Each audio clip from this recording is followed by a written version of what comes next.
오늘은 우리가 창세기 11장을 읽으면서 하나님께서 우리에게 주시는 은혜의 말씀을 구합니다.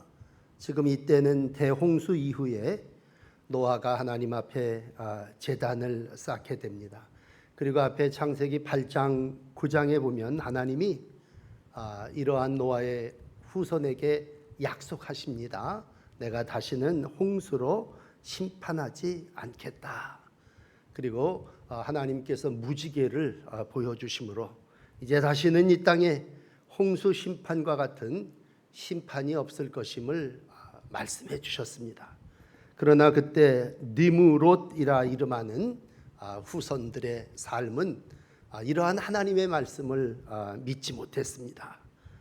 노아 자손들은 재난을 겪고 그들의 심령 속에 홍수에 대한 큰 두려움과 공포가 있었습니다. 개인적으로 이들은 큰 이제 도시를 건설하게 되고, 니므롯이라고 하는 말은 힘센 용사라고 하는 뜻이에요. 사냥꾼으로서 많은 것을 점령하는 그러한 삶을 살면서 이제 그들 마음 가운데 있는 두려움과 공포를 극복하기 위한 방법으로 바벨탑을 건축하게 됩니다. 분명히 하나님께서는 다시는 홍수를 내려주지 않으리라 그렇게 말씀하셨지만, 인간들은 다시 그러한 일들이 우리에게 온다 할지라도 우리가 한번 탑을 쌓아서 성을 건설해서 우리가 그런 재난을 막아야 된다. 그래서 백성을 하나로 모으게 되고 위기를 극복하는 인간적인 방법을 찾게 됩니다. 여러분, 이제 노아 이후의 시대나 또 우리가 오늘 예배하는 이 2020년이나 상황은 그렇게 다르지 않습니다. 우리가 여러 가지로 도시를 건설하고 또 과학과 경제와 연합과 일치의 삶으로 우리가 겪고 있는 이 난국을 극복하려고 합니다. 그러한 때에 다시 한번 바벨탑 이야기를 통해서 하나님께서 우리에게 주시는 중요한 메시지를 받는 복된 시간이 되시길 바랍니다.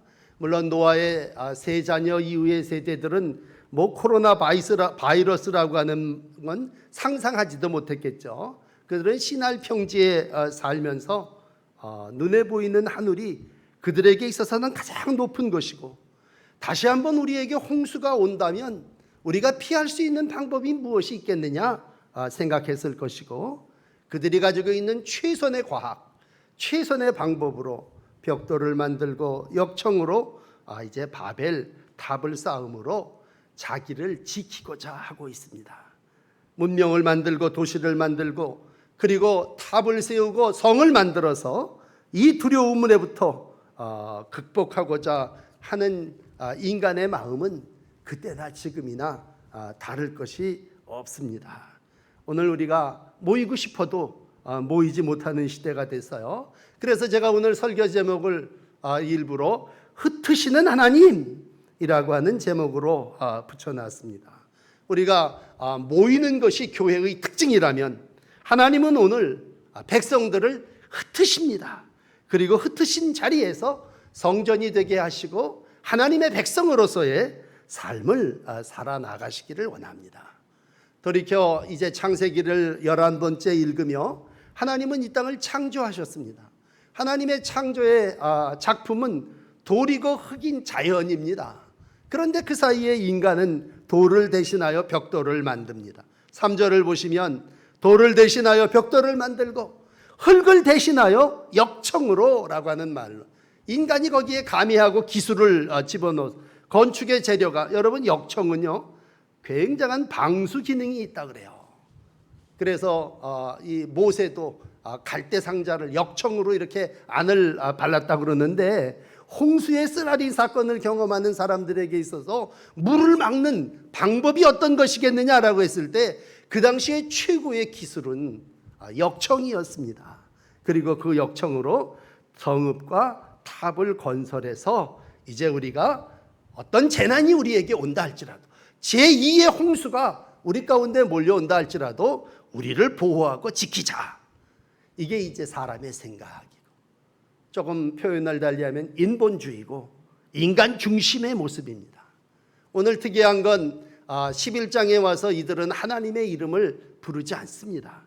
앞에 노아는 여호와께 분명히 8장 20절에 제단을 쌓았지만 그 후손들은 여호와의 이름을 부르지 않고 우리가 자라고 하는 말로 우리가 벽돌을 만들고 우리가 성과 탑을 쌓고 우리가 무엇을 하자라고 하는 인간 중심의 사회가 되어지고 탑을 통해서 또 있을 줄 모르는 홍수에 대비하고자 합니다. 이건 누구나 가지고 있는 안전에 대한 마음입니다. 우리가 왜 문명을 이루어 갑니까? 안전을 도모하고자 함입니다. 왜 우리가 핵폭탄을 만들고 우리가 전쟁을 하지 말자 이야기합니까? 우리 스스로를 보호하고 안전한 곳에서 살고자 함입니다. 그러나 오늘 우리가 하나님 앞에 이 말씀을 들으며 하나님은 오늘 분명히 약속하셨습니다. 홍수를 다시 너희에게 내려주지 않을 거다. 그러나 인간은 두렵기 때문에 하나님의 약속보다는 그래도 우리가 할 수 있는 방법과 우리가 할 수 있는 행동을 해야 되지 않느냐. 그래서 하나님의 약속을 잊고 약속을 무시하고 심판을 피해보려고 하는 노력이 오늘 탑을 쌓고 성을 건축하는 인간들의 모습입니다. 그러나 사실 이 인간의 모습을 조금 더 들어가 보면 오늘 이제 본문 4절에 이런 말씀을 기록해요. 이렇게 해서 우리 이름을 내고 흩어짐을 면하자. 여러분, 사람 가운데 가지고 있는 또 하나의 속성은 이름을 내고라고 하는 말씀입니다. 하나님께로부터 벗어나서 이제는 내 이름을 가지고 살고 내 명예, 내 과시, 내 공적, 그리고 내가 독립하여 하나님처럼 되리라고 하는 그 인간의 마음이 우리로 탑을 쌓게 하고 성을 만들게 합니다. 오늘 만약 하나님께서 이 바벨탑을 그냥 내버려 두셨다면 아마 인간들이 굉장히 자기의 이름을 과시했을 거예요. 야, 우리가 이렇게 만들었다. 이거 인간이 가지고 있는 내면의 명예욕일 싶다. 니무롯이라고 하는 이는 흩어짐을 면하자라고 했을 때 그 마음에 가지고 있는 건 뭡니까? 우리가 하자는 거죠. 인간의 왕국, 자기의 세력, 우리가 대세고 우리 힘으로 모든 것을 이루고자 하는 그러한 마음이고, 특별히 한번 홍수로 흩어짐을 경험했던 이들에게 흩어짐을 면하자라고 하는 건 대동단결이에요. 연합입니다. 오늘 좋은 말로 국제가 연맹을 만들고 유엔을 만들고 이렇게 하는 게 다 뭡니까? 우리가 흩어져서 각자 자기의 삶을 살자는 게 아니라 연합해서 우리를 지키자고 하는 것이죠. 그러나 오늘 설교의 맨 끝에 결론은 뭐야? 하나님은 이러한 인간을 흩으셨습니다. 인간의 흩어짐이 바벨탑의 주제고, 오늘 하나님은 오늘 그러한 인간들을 언어를 혼란시켜 버리심으로 각각 흩어져 살게 하셨습니다. 그러면서 오늘 예배의 부름에 읽은 여러분 시편 127편을 기억하십시오. 우리가 교독하면서 교독문 55번을 교독했는데 유명한 말씀 아닙니까? 시편 기자는 우리에게 이렇게 말합니다. 여호와께서 집을 세우지 아니하시면 세우는 자의 수고가 헛되다. 여호와께서 성을 지키지 아니하시면 파수꾼의 깨어있음이 헛되도다. 우리가 탑을 세웁니다. 그리고 성을 만듭니다. 그러나 여러분, 하나님께서 세워주셔야 하고 하나님께서 지켜주셔야 합니다. 우리에게 지혜를 주는 잠언은 19장 21절에 이렇게 우리에게 말씀합니다. 사람의 마음에는 많은 계획이 있어도 오직 여호와의 뜻만이 완전히 서리라. 인간은 홍수로부터, 재앙으로부터, 어떤 재난 질병으로부터 자기를 안전하게 지키고자 하지만 천하 인간에게 구원을 얻을 만한 다른 이름을 하나님께서는 우리에게 주신 일이 없습니다. 오늘도 우리 마음속에 내가 이렇게 하리라 그렇게 계획하고 연합합니다. 오늘 교회가 많은 이들의 주목이 되고 있는데 교회의 역사도 마찬가지입니다. 우리 예수님께서 반석 위에 교회를 세우리라 말씀하셨고 우리 주님이 주인 되어 주신 곳이 교회입니다. 그런데 우리 인간들은 이 교회를 교파를 만들고 연합하고 뭐 통합교단이다, 뭐 합동교단이다. 그렇지만 하나님이 우리에게 원하시는 건 뭐야? 땅끝까지 이르러 생육하고 번성하며 그 흩어져서 하나님의 뜻을 이루어가는 것입니다. 참 아이러니한 것은요, 교회가 핍박을 받아서 흩어질 때 부흥했습니다. 그러나 교회를 공인하고 뭐 AD 313년 같은 경우 로마가 교회를 인정하지 않습니까? 그때가 교회가 제일 부패하고 교회가 제일 힘든 시기입니다. 오늘 다시 본문으로 돌아와서 하나님은 이러한 인간의 강팍한 마음을 보십니다. 하늘에서 내려보시고 이거 그냥 둬서는 안 되겠다. 그래서 하나님이 간섭하시기 시작합니다. 큰 권능으로 하나님이 역사를 이루시는데, 여러분 기억하셔야 되는 건 하나님은 하나님의 방법으로 권능을 행하신다고 하는 것입니다. 사람의 방법은 뭐예요? 가서 깨부시는 겁니다. 하나님의 방법도 그러면 벼락을 쳐서 또 한 번 비를 내려서 저 탑까지 다 잠겨버려야 되겠다라고 하는 것, 그건 하나님의 방법이 아니셨고 다시는 내가 그 방법을 쓰지 않겠다라고 말씀하셨다면 하나님은 쌓은 탑을 벼락을 쳐서 파괴하고 흩어버리지 않으셨습니다. 이건 세상 통치자리 하는 방법이고, 하나님은 영이시고 하나님은 오늘도 마음을 움직이시며 그들의 사상을 무욕케 하시고 혼란케 하시고 언어의 혼란을 통해서 백성을 흩어버리셨습니다. 여러분, 오늘 잘 아는 바벨탑의 이야기라 앞부분을 생략했습니다만 하나님께서는 탑과 성을 무너뜨린 게 아니라 언어를 혼란시키신 겁니다. 저들의 말이 저들의 언어를 심판함으로 하나님이 하나님의 역사를 이루어가고 있습니다. 그러니까 하나님의 손으로 탑을 부신 것이 아니라, 성을 폭파해버리신 것이 아니라 오늘 인간들의 입과 혀를 흩어버리신 바벨이라는, 뒤에 이제 혼란, 혼돈이라고 하는 말입니다만 바벨이라고 하는 말의 뜻은 신들의 문이라고 하는 뜻도 있대요. 그러니까는 신들의 문으로 들어가는 그 모든 것을 하나님은 혼란시켜 버리신 겁니다. 그래서 인간은 혼돈의 시대를 살게 됐고, 오늘도 교회도 가정도 사회도 나라도 다 혼돈의 시간을 살면서 왜 이렇게 세상이 혼란스러워? 이유는 하나입니다. 자기 이름을 내려고 그러기 때문입니다. 자기 왕국과 자기 세상을 만들고, 자, 이름을 내자, 우리가 대동단결하여 합치자라고 했을 때 결과는 혼돈이고 혼란입니다. 그렇다면 이제 하나님은 이러한 인간 앞에 어떻게 대응하십니까? 여러분, 두 번째로 하나님은 그들을 아시고 그 일을 중단시키시는데, 오늘 여러분 주목하셔야 될 5절의 말씀 이하는 하나님이 하늘에서 이것을 보시고 내려오셨다, 그렇게 기록하고 있습니다. 여러분, 하나님은 어떻게 보면 신이신데 오늘 인간의 모습 그대로 묘사해요. 하나님이 내려오셨다. 하늘이 높은 곳에 계셔서 인간들이 꼭대기로 탑을 올라가서 안전하게 자기를 지키기로 할 때 하나님이 오늘 꼭대기에서 보시고 내려오셔서, 옛날 말로 강림이죠, 성읍과 탑을 보러 내려오셔서 라고 할 때 하나님이 인간의 행위를 다 보셨다라는 얘기입니다.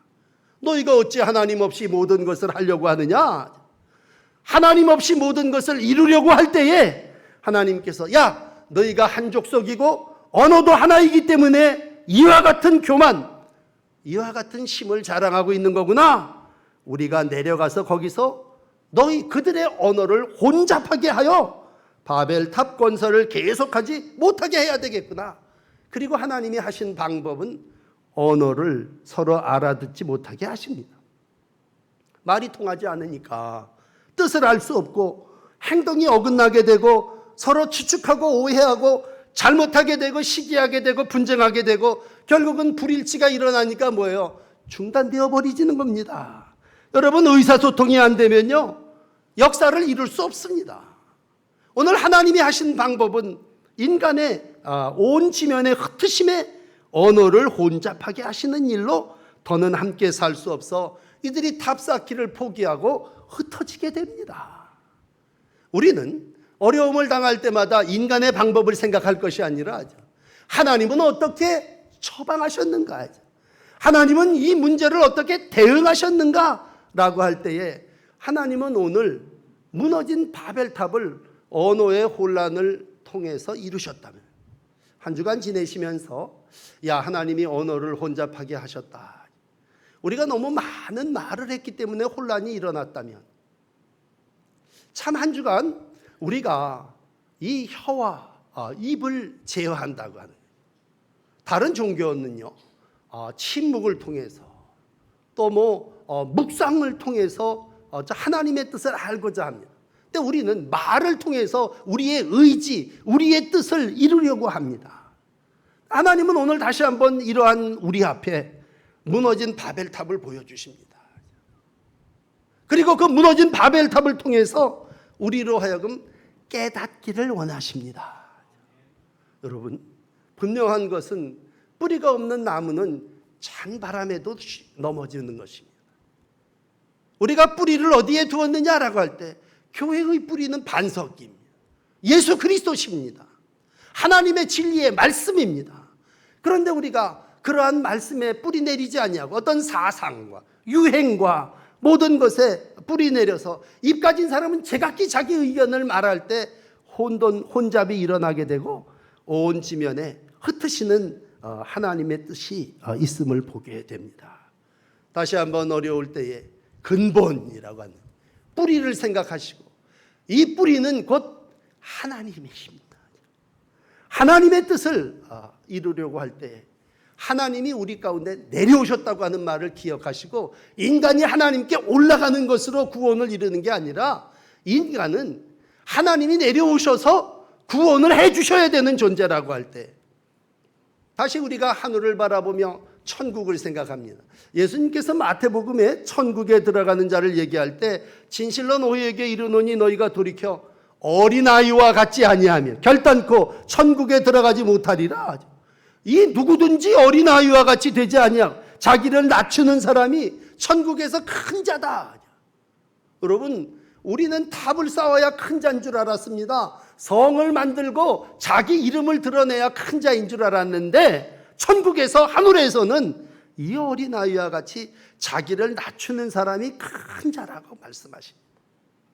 솔로몬의 잠언은 4장 8절에 하나님을 높이라, 그리하면 그가 너를 영화롭게 하리라, 그렇게 말씀하십니다. 우리가 이 땅을 살아나가면서 참 여러 가지 삶의 방법으로 우리를 높이고자 합니다만, 인간이 스스로를 높여가는 탑을 쌓는 일은 스스로 무너지는 일이고, 오늘 하나님께서 우리를 높여주시면 우리가 영화로운 나라, 하나님의 백성으로서의 삶을 살아나가게 될 줄을 믿습니다. 예수님 시대에 두 사람이 살고 있었습니다. 한 사람은 우리가 잘 아는 요한 사도입니다. 요한은 이 땅의 목적을 가지고 와서 예수님의 길을 다져놓은 사람이죠. 그는 흥하여야 하겠고 나는 쇠하여야 하리라. 그래서 예수님은 여인에게서 난 자 중에 으뜸이라고 칭찬해 주셨습니다. 그러나 조금 세대가 지나서 헤롯이라고 하는 왕이 사도행전 12장에 나옵니다. 사람은 그를 신으로 추앙했습니다. 그도 멋진 왕의 옷을 입고 자기가 신인 것처럼 생각했습니다. 그러나 하나님께 영광을 돌리지 아니한 거로 충이 먹어서 죽었더라. 자기가 스스로 왕이 되고 왕국을 건설하고 최고라고 신이라고 얘기했지만, 오늘 결국 하나님은 그를 벌레가 먹어 죽는 하찮은 흙으로 돌아가는 인생임을 다시 한번 깨닫게 해주셨습니다. 사랑하는 성도 여러분, 오늘 이 하나님이 흩으심의 역사를 9절은 이렇게 마감합니다. 여호와께서 그들을 온 지면에 흩으셨더라. 여러분, 모으시는 분도 하나님이시지만 흩으시는 분도 하나님이십니다. 바벨이라고 하는 말의 뜻은요, 혼란, 혼잡이라고 하는 뜻입니다. 하나님은 홍수 이후에 아까 말씀드린 대로 노아의 가족 앞에 다시는 물로 심판하지 않겠다고 약속해 주셨습니다. 아주 증거까지 무지개로 보여주셨다고 말씀드렸습니다. 그러나 인간은 이 하나님의 약속을 믿지 못했습니다. 그리고 지금 인간의 방법으로 벽돌을 만들고, 굉장히 과학적이었죠. 역청을 굉장한 수준의 건축 기술이었을 것입니다. 그러나 역청과 벽돌이 인간을 구원하는 것은 절대로 아닙니다. 하나님은 하나님의 방법으로 당신의 역사를 이루시는데, 오늘 이 11장은요 10장과 노아의 제사와 12장 아브라함의 출현의 가운데 부분에 있습니다. 하나님은 그럼 12장의 이후에 어떤 역사를 이루실까 했을 때, 하나님은 바벨탑을 쌓는 인간으로 구원의 역사를 이루시는 분이 아니라, 하나님은 오늘 아브람이라고 하는 사람을 이제 등장시킵니다. 그리고 우리가 믿음의 조상이라고 부르는 그 아브라함의 후손을 통해서 하나님의 구원의 역사를 이루어 가고 있습니다. 여러분, 우리가 여전히 우리가 무엇을 해야 된다, 우리가 대동단결하여 탑을 쌓아야 된다 라고 생각한다면 우리의 삶은 혼돈이올시다, 무질서와 흩어짐일 뿐일 것입니다. 그럼 목사님, 우리가 이대로 살다가 죽어야 됩니까? 지금 저 재앙이, 저 코로나가 얼마나 우리를 위협하고 사람들을 겁주는데요. 제가 에스겔 18장 31절의 말씀을 읽어드릴게요. 너희가 어찌하여 죽고자 하느냐? 너희는 스스로 돌이키고 살지니라. 여러분, 돌이키라고 하는 말은 하나님의 말씀으로 돌아오라고 하는 것이고, 오늘도 너희가 무엇을 하려고 하는 것이 아니라 하나님이 내려와서 우리 가운데 이루시는 역사를 보라고 하는 말씀입니다. 그런데 우리는 어떻습니까? 우리는 날이 갈수록 하나님보다도 과학을 의지합니다. 성과 탑을 의존합니다. 처음에 순수했을 때 에덴 동산에서는 나뭇잎으로 우리의 죄를 가렸지만, 이제는 탑을 쌓아서 우리를 가리고 우리를 보호하려고 합니다. 하나님의 뜻이 무엇인지 찾지를 않습니다. 흩어지라고 그랬으니 하나님의 뜻이 무엇이 있겠구나. 그 흩어짐의 자리에서 하나님을 찾고 기도하고 묵상하고 하나님이 우리에게 주시는 교훈과 가르침을 들어야 하는데, 오늘 뭐예요? 인간은 커졌습니다. 니무롯이라고 하는 말, 용사가 됐다는 말입니다. 힘이 세졌어요. 교만해졌어요. 그래서 하나님 가만히 계시고요, 우리도 이제는 사람도 만들 수 있을 정도의 과학을 가지게 됐고 기술이 됐고 의술을 가지고 있으니까 우리가 이런 것들을 우리 힘으로 한번 해결해 보겠습니다. 그러나 여러분 들으십시오. 당시 바벨탑을 쌓았던 사람이나 첨단의 의술을 가지고 모든 일들을 이루려고 오늘도 연구실에서 머리를 싸매는 사람이나 인간의 헛된 수고는 똑같습니다. 거대한 탑을 쌓아서 새로운 약을 발견해서 이 세상의 모든 두려움이 해결되는 것이 아닙니다. 하나님은 하나님이 이 세상을 만드시고 인간을 만드셨기 때문에 하나님의 방법으로 이 세상을 이끌어 가시고, 그 역사는 구속의 역사입니다. 여러분, 구원은 하나님께로부터 납니다. 인간이 이 어려움 가운데서 어떻게 스스로를 구원할 수 있을까? 인간의 머리로, 인간의 생각으로 해결하는 것이 아니라, 우리는 다시 어려운 일을 생각할 때 애들이 아버지를 따라가듯이 하나님께로 돌아와야 합니다. 그리고 하나님의 계획이, 하나님의 뜻이 무엇인가를 물어야 합니다. 이제 한 주간 우리는 창세기 12장에서부터 아브라함의 역사를 읽게 됩니다. 그 아브라함의 역사는 재앙에서 스스로를 구원할 수 없는 인간을 향한 하나님의 구원의 역사입니다. 여러분, 인간 스스로를 구원하지 못한다면 하나님은 또 한 가정, 노아의 가정 이후에 새로운 족장인 아브라함이라고 하는 사람을 통해서 이제 그를 등장시켜서 다시 바벨탑을 쌓고 죄를 지은 인간에게 하나님은 새로운 방법으로 구원의 역사를 이루어 가십니다. 그 첫 번째가 유명한 창세기 12장 1절의 말씀 아닙니까? 여호와께서 아브라함에게 이르시되 너는 너의 고향 친척 아비의 집을 떠나 내가 내게 보여줄 땅으로 가라. 땅의 충만함과 생육과 번성이 하나님의 뜻이라면 너는 이 땅에 연연하지 말고 고향 친척 아비의 집을 떠나 내가 너에게 보여줄 새로운 땅으로 가라 라고 할 때, 그 땅은 하나님을 예배하는 땅이요, 그 땅은 하나님의 뜻을 이루는 백성들의 삶의 도전입니다. 물론 그 땅의 맨 마지막에 요한계시록 21장에 있는 새 성, 새 예루살렘이 하늘로부터 내려오는, 그래서 준비된 것이 신부가 남편을 위하여 단장한 그러한 나라이겠죠. 하나님의 구원의 마지막은 신천 신지. 오늘 우리가 다시 처음으로 돌아와서 창세기를 읽으며 하나님이 우리에게 주시는 건 뭡니까? 하나님은 오늘도 이 땅에서 흩어져 백성들이 자기의 자리에서 하나님을 경배하고 하나님께 기도함으로 모든 일을 이루어 가기를 원하신다고 하는 것입니다. 여러분, 우리 초대교회의 역사가 중요합니다. 왜 그렇습니까? 초대교회의 역사는요, 모이기도 힘썼지만 흩어짐을 통해서 하나님이 역사하셨습니다. 스데반이 죽고 사울이 그가 죽임당함을 마땅히 여겼을 때에 예루살렘에 있는 교회에 큰 박해가 일어나게 되고 유다와 사마리아의 모든 땅으로 흩어집니다.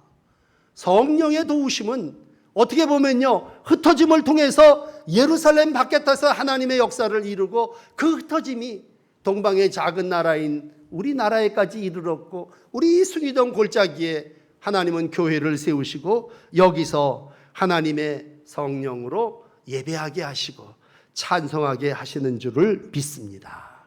물론 마지막은 이 혼란스러운 세상 속에 하나님은 사도행전 2장에 뭐예요? 성령을 부어주셔서 각각 다른 말을 하던 사람들이 하나님의 은혜 안에 하나 되는 성령 강림의 사건을 보여주십니다. 다시 모으시는 하나님이 성령을 통해서 하나님을 찬송하게 하시고 하나님의 나라를 이루어가게 하십니다. 오늘 이 시대를 살아나가며 증인된 하나님의 자녀된 저와 또 예배하는 성도들의 사명이 있다면 무엇일까? 오늘 하나님은 너 있는 그 자리에서 나를 높이라, 나를 영화롭게 해라. 네가 영광을 받는 것, 네 이름이 드러나는 것이 아니라 오늘 찬송할 수 없는 상황 가운데서도 찬송하고 기도하고 예배할 수 없는 자리에서도 오늘도 하나님을 경배해라. 하나님의 성령의 기름 부으심으로 하나님이 다시 한번 우리에게 증인의 삶을 이루어가게 하실 줄을 믿습니다. 오늘도 이 일을 위하여 혼란한 시대를 살게 하셨는지도 몰라요. 이런 때에 우리는 자꾸 인간적인 생각을 하게 되고 과학적인 머리를 가지고 해결의 방법을 찾게 됩니다. 그건 정치가들이 한 일이라고 여기시고, 오늘 하나님의 백성은 어떻게 해야 합니까? 라고 했을 때 오늘 하나님은 하나님의 뜻을 구하는 기도를 원하십니다. 성령의 도우심이 있음을 믿기를 바라십니다. 하나님은 오늘도 두세 사람이 모인 곳에, 오늘 작은 이들이 모여 하나님을 예배한다 할지라 그곳에 내가 너와 함께 하리라 말씀하셨고, 그곳에서 부르짖는 성도의 기도를 들으시고 그곳에 성령의 기름 부으심으로 함께 하십니다. 흩어져 예배하는 자리마다 하나님의 은혜가 함께 하시기를 축복합니다. 이 시대에 흩어지게 하시는 하나님의 뜻이 무엇입니까? 물을 때 우리는 다시 한번 네 자리에서 하나님의 증인으로 하나님의 영광을 이루어 나가게 하시는 하나님을 만나시고 그 하나님의 뜻을 온전히 이루어 나가시는 복된 자리가 되시길 축복합니다. 성령께서 여러분 가운데 함께 하시고 하나 되게 하시는 거룩한 영이 오늘도 작은 예배 공동체 가운데 하나님의 놀라운 은혜로 함께하여 주실 줄을 믿습니다. 기도하십시다. 하나님, 어려움을 당할수록 우리는 우리가 우리를 지키려고 하고 성과 타협을 쌓아 우리의 이름을 드러내려고 합니다. 그러나 이러한 인간의 어리석음을 주님께서 하시고 다시 한번 아브라함을 세우시고 하나님이 구원의 역사를 이루어 가심을 저희들은 믿습니다. 주님, 남은 삶 이 땅에서 어리석어 탑을 쌓지 않게 하시고 교만하여 내 이름을 드러내지 않게 하여 주시고 하나님의 뜻을 따라 구원의 역사를 이루어 나가는 성도의 날들이 되게 하여 주옵소서. 아브라함을 믿음의 조상으로 세우시고 우리를 믿음의 후손 되게 하셨사오니 주님, 이 땅을 살아나가는 동안 흩으시는 하나님의 뜻을 깨닫게 하여 주시고 오늘도 나 있는 자리에서 하나님을 예배하며 하나님과 내가 더욱 하나 되는 복된 날들을 살게 하여 주옵소서. 세상이 무질서와 혼돈 가운데 있습니다. 주님, 돌이켜 사는 방법을 찾아 주께로 돌아오는 기회가 되게 하여 주시고 하나님을 경외하고 하나님을 의지함을 통해서 성도의 날들이 어둠의 빛과 같고 하늘의 별과 같은 믿음의 날들을 살아나가도록 축복하여 주시옵소서. 오늘도 우리의 자리에서 주께 영광 돌립니다. 주님, 이곳에 함께 해주시고 온 열방 중에 예배하는 곳곳마다 주님의 이름이 찬송되어지게 하시고 주께 감사하는 은혜가 있게 하여 주시옵소서. 예수 그리스도의 이름으로 기도드립니다. 아멘. 찬송가 306